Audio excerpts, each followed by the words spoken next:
moment to emotional insight explores the intersection of emotional intelligence and leadership. So that was the great introduction of Veronica Angela. So yes, you can occupy the stage and good luck. Thank you so much. Welcome, everybody.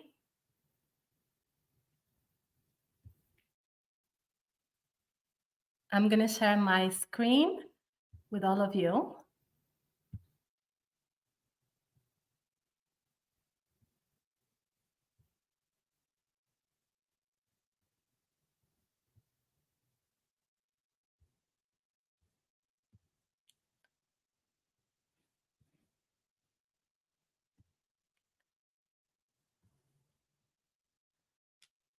Hold on one second. Let me see if I can share it.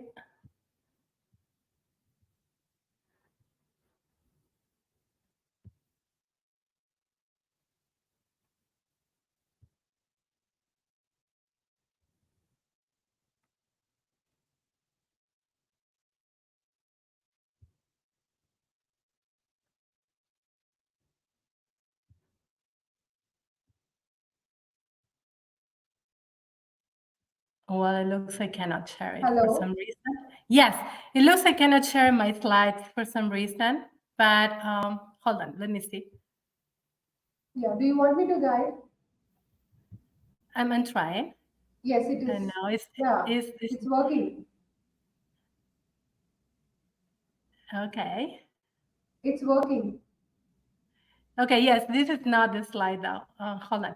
Okay, don't worry, I'll do it without the slides. No problem. Okay.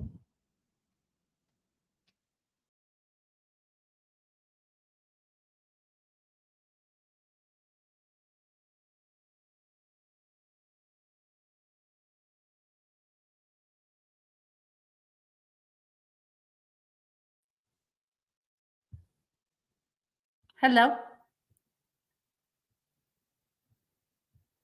Hello, I came back. Sorry about that. Can you hear me? You can start your presentation now.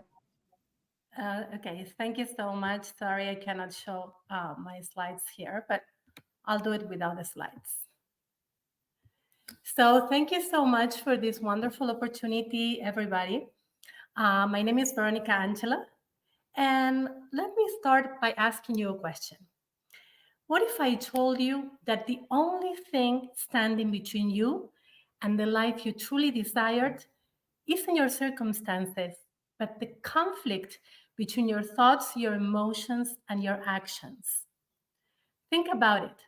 How many times have you known exactly what you should do, but something inside you held you back?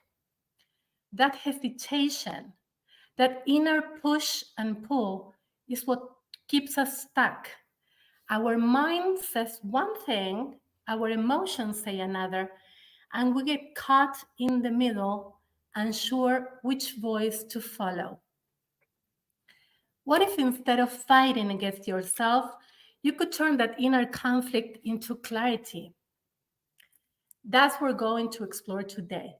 I'm going to show you how to break free from that struggle so you can move forward with confidence and live the life you're meant for. I'll be honest, this journey takes effort. It's not about perfection, it's about consistency. And with the right guidance and practice, the changes you'll experience can be truly life-changing.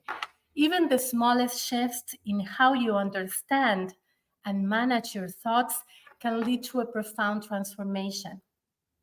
So if you're willing to take that first step, you'll start to see a real difference in your sense of purpose and alignment with the life you truly want.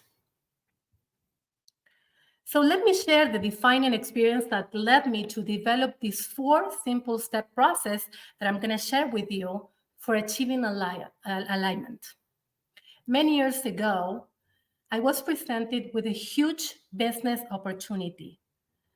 You know, that kind of opportunity that comes once, maybe twice in a lifetime. But emotionally, instead of excitement, I experienced hesitation, even fear. I kept asking myself, what's wrong with me? Why am I doubting this? It wasn't due to lack of knowledge or preparation. I was very well prepared. It was a misalignment. My emotions were not in sync with my thoughts and my actions. And until they aligned, I could not move forward. And unfortunately, I lost that big break in my career. Well, that experience changed everything for me. It made me realize that success isn't just about strategy, it's about insight. The deepest kind of insight, emotional insight. Sometimes when we feel too big, or when success feels too big or too beautiful, or like in my case, too soon, our subconscious can resist it, can fight it. It's not always about fear of failure that holds us back. Sometimes it's fear of success itself, because real success demands expansion. It challenges who we believe we are and what we think we deserve. So let's explore this further. Sometimes success can feel, believe it or not, scarier than failure.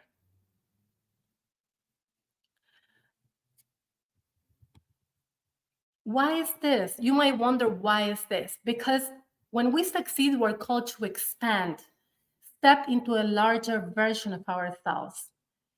And that expansion can be intimidating because it challenges our identity. Deep down, our subconscious asks, can I really handle this? Do I even deserve it? Will I be able to maintain this level of success? Now, if you allow me, I'd like for us to take a moment for a quick exercise. If you have a pen and paper, please write down, firstly, your next big goal. That next step you want to take in your business or personal growth could be. And secondly, 2 internal obstacles or barriers. For example, any fears, doubts, or beliefs that you feel could sabotage your success. Don't overthink it, just write the first thing that comes to mind, because this will help you go deeper into understanding what's truly holding you back. So hold on to this. We'll revisit it later, maybe in the Q&A. So as we said before, that fear or hesitation isn't always about fear of failure. It could be about fear of success itself, because real success forces us to evolve, to stand in the spotlight, and to take on more responsibilities.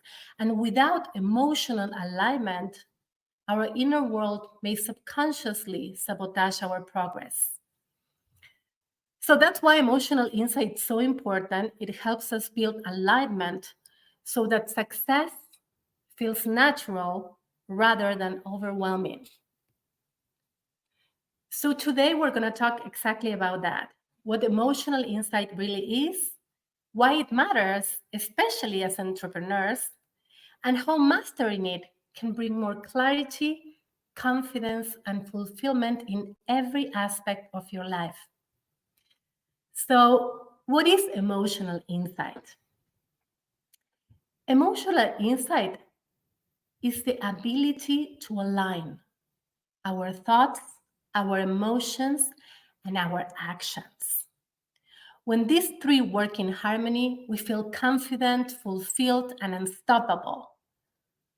But when they are not in sync, we feel stressed, we feel drained, and we feel overwhelmed. So have you ever done something you knew wasn't right for you, simply because it made sense or it was expected of you? Maybe you took on a draining client or stayed in a partnership long after your gut said to walk away. So I like this analogy that I want to share with you. Imagine yourself as a symphony, right? Your thoughts, your emotions, and your actions are the instruments. If one is off, the music sounds chaotic.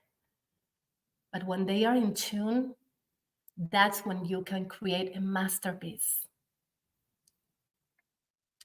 So now let's talk why emotional insight is so important for women entrepreneurs. As women entrepreneurs, we wear many hats, juggling business growth, family, self-care, and much, much, much more. But what happens when our inner world is in conflict? Consider this picture. Your mind shouts, push harder, keep going. But your emotion whispers, you're exhausted, you need a break. And your actions, they're caught right in the middle, not knowing how you proceed. This inner misalignment leads to burnout, decision fatigue, and a constant second guess in your actions. Well, with emotional insight, however, we can bridge that gap and step into clarity and power. So let me share the process. So I developed a simple roadmap to realignment, a 4-step process that has transformed countless lives.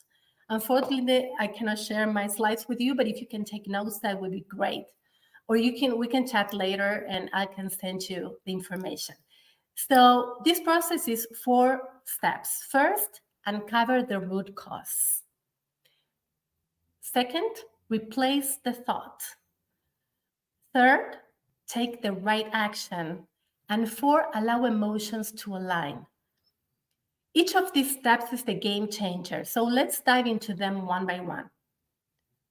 Step 1, uncover the root cause. This step is all about curiosity, peeling back the layers to discover the belief or thought fueling that misaligned emotion. Every emotion has an underlying thought. Let me repeat this because it's very important to understand this process and yourself. Every emotion has an underlying thought. The real challenge is finding it. A simple yet powerful technique is the why technique. Maybe you're familiarized with it. I'm going to give you an example. I'm sure many of you, especially parents, have experienced this. Remember when your kids would ask why over and over again? At that stage, they aren't just being curious. They're trying to make sense of the world. They're trying to reach an answer that truly satisfies them. But as we grow up, we lose that instinct. We're told to stop asking so many questions, to accept things as they say they are. So over time, we stop digging deeper. So that's why the why technique is so important. It helps us get back to that childlike curiosity, not to be annoying, but to get to the root cause of our emotions and limiting beliefs. Instead of taking our fears and doubts at face value, we ask why until we uncover what's really holding us back. Let me give you an example that I think will clarify this. Let's say you've been offered a big opportunity, for example, to launch a new program, right? But instead of working on it, moving forward, you keep procrastinating. So let's apply the why technique. You ask yourself, why you keep procrastinating? Because I feel overwhelmed every time I start working on it. Why is that? Because I have a lot of doubts about whether it will be successful. Why? Because I worry that if it becomes successful, I won't be able to handle that pressure. Why is that? Because I've never experienced that level of success before, and it feels unknown and scary. But why? Because deep down, I associate big success with more responsibilities and less freedom. Boom, there's the root cause. The issue is not procrastination itself, it's a subconscious fear that success will take away your personal freedom. So, with this awareness, you can work on shifting your perspective. You can create systems to manage responsibilities and redefine success in a way that feels empowering to you. So, next time you feel stuck, don't just focus on the emotion.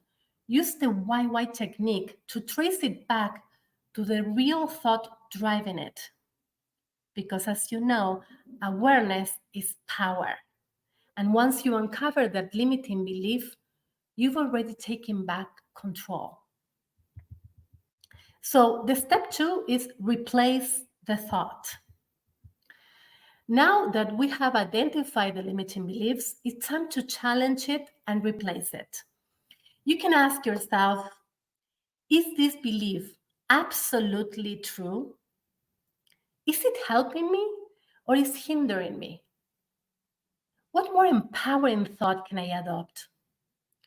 For example, instead of I'm not capable of handling this, try replacing it with I've overcome challenges before and I can learn when I need to succeed. Don't get me wrong, this is not about thinking positive in a superficial way. It's about reframing your narrative to serve your true potential. The next step, step 3, is take the right action. So thoughts alone are not enough. Action is where the magic happens. So quick question. Has anyone here ever waited to feel ready before taking action? Spoiler, you will rarely ever feel fully ready. Your actions shape your beliefs. Even if your emotions aren't entirely on board, take that first step. Taking that first step reinforces your new thought. For instance, if you believe I'm capable of handling challenges because I've done that before, then take an aligned action, whether it's creating a plan, seeking support, or simply starting that task you've been avoiding. Progress creates alignment, and each step helps your emotions catch up. And the last step is allow emotions to align. You will wonder why this is the last step, right? Because this is the hardest and most rewarding step. Emotions are often the last to catch up with your new actions. Think of it like steering a large ship. When you turn the wheel, the ship doesn't change direction immediately. But if you stay on the course, eventually the ship aligns with your intention. So even if doubt creeps in, keep taking those aligned actions. Over time, your emotions will follow, bringing harmony and confidence in your actions. So let me share a personal story that can illustrate this. When I first stepped into a role that I had with the high-level executives, I faced a situation that shook my confidence. I was working with a highly accomplished CEO of a major corporation, a leader responsible for thousands of employees and millions in revenues. On paper, he had it all under control.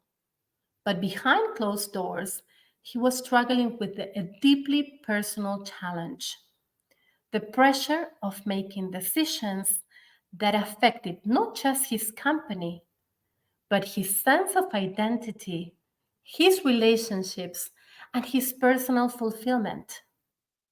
At first, I questioned myself, could I really understand the weight of his world? Did I have the experience to help someone at that level?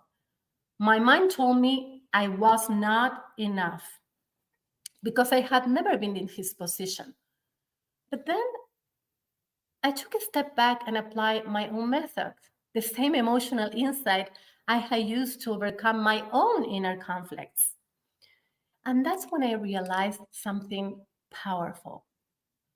No matter how high the stakes, no matter how big the numbers, at the core, we all struggle with the same inner battles: the fear of failure, the weight of responsibility, the question whether we are truly enough. The only difference is just in scale. Once I saw that, everything changed. I stepped into my power and my success felt natural rather than overwhelming. And more importantly, I was able to guide him through the same process, helping him not just as a CEO, but as a human being navigating the complexity of leadership and his own life. So let me give you a couple of examples on how you can apply this method. For example, fear of public speaking. Step 1, uncover the root cause. I look foolish if I make a mistake. Step 2, replace the thought. Mistakes are opportunities to learn and grow. Step 3, take the right action. Prepare, practice, maybe with a supportive friend, and then speak. Even if you feel nervous, practice, practice, practice. And 4, allow emotions to align. With consistent practice, fear gives way to confidence. Think of something you've been avoiding due to fear. Could this process help you move forward? And remember, transformation happens when you keep showing up, even when it's uncomfortable, and especially when it is uncomfortable. Another example was with one client of mine. She was an entrepreneur. Let's call her Sarah for this purpose. Sarah ran a thriving business but struggled to raise her prices. Every time she tried, she felt like an overwhelmed sense of guilt. Logically, she knew she was undercharging, but emotionally, something was off. She could not raise her prices. So when we dug deeper, Sarah uncovered a hidden belief. If I charge more, people will think I'm greedy. So once she challenged that belief and replaced it with, I provide massive value and I deserve to be compensated fairly, she took the action and raised her prices. The result, her business flourished and her clients respected her even more. Sarah's story shows us that our inner beliefs about success can either hold us back or propel us forward. One more example, and this is the last example, would be like balancing work and family, which I guess all of us struggle with, right? So feeling guilty for not being present enough with family while growing our business. So the root cause could be I'm not a good parent if I'm not always available. How to replace the thought? Quality time matters more than constant availability. Because you know what? Why? Because when you don't follow your path, you resent yourself. So take the right action. Set clear boundaries between work and family time. And the last step is allow emotions to align. Over time, guilt fades as you witness the positive impact of your balanced approach. Small shifts like this can transform how you navigate both life and business. And this is the final reflection before closing. So, emotional insight isn't about perfection, it's about intention and growth. When your thoughts, emotions, and actions align, you make better decisions, you feel confident in your choices, you experience deep fulfillment, and you're happy overall. And here's my parting question for you that you can answer yourself later. Or you can share. I'm going to share my email here with you guys. What is one way you can give yourself permission to expand into your next level of success today? So let me repeat this question. What's one way you can give yourself permission to expand into your next level of success? Take a moment to reflect, because one small change can be the beginning of a major transformation. I am Veronica Angela, founder of Conquer Edge, and for over 20 years, I've worked with leaders, entrepreneurs, and high achievers to help them unlock their full potential, but not just by improving their businesses, but by aligning their thoughts, their emotions, and their actions so that their success feels truly fulfilling. Thank you very much, Win Conferences, for this opportunity to share my space here, and a heartfelt thank you to all of you incredible women for being here today and work on your growth. Also, if any of this resonated with you, please connect with me. I'd love to help you make this process easier for you. And I'm going to share with you my email so all you guys can connect. Thank you so much, Veronica, for the wonderful presentation. Please do share your email address. So if someone wants to connect with you personally, so they can reach out to you, and also questions will be made to you. Okay. So please, thank you, and please do join our next speaker sessions. She is waiting in the backstage, and please do encourage her with your questions. Thank you for joining. Thank you very much, everybody, and thank you for having me. And bye now. Bye-bye.